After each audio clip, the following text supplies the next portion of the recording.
L'une des propositions de mon rapport, c'est justement de demander à tous les asset managers, qui représentent les actionnaires, de proposer et d'exiger des directions des entreprises d'établir un CO Climate, c'est-à-dire, au fond, la définition d'une stratégie de décarbonation conforme aux objectifs qui ont été définis tant dans les accords de Paris que dans la récente convention de Glasgow.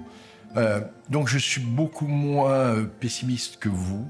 Les choses se mettent en mouvement, elles se mettent en mouvement très vite, tant du côté des entreprises que du côté des actionnaires et de leurs représentants que peuvent être les asset managers. Et je ne doute pas qu'à horizon 1 ou 2 ans, présenter une stratégie de décarbonation pour une entreprise sera aussi banal que de présenter une stratégie financière classique.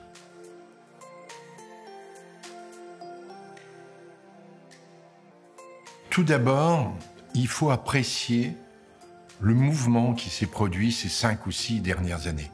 Les questions de l'investissement responsable, les questions de la transition énergétique étaient des questions assez marginales il y a 5 ans.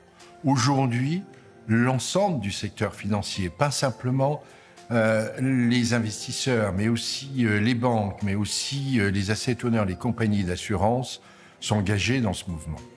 Alors c'est vrai qu'on est à un moment particulier où le sujet, c'est celui de la mise en œuvre. L'objectif n'est pas d'être les mieux-disants dans les proclamations.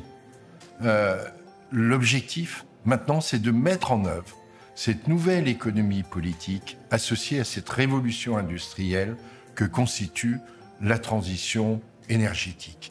Il faut travailler sur les modes de comptabilisation, comment on compte le CO2, il faut standardiser les méthodes d'analyse, il faut au fond bâtir cette économie du climat de la même façon que nous avons bâti l'économie de marché dans les années 70.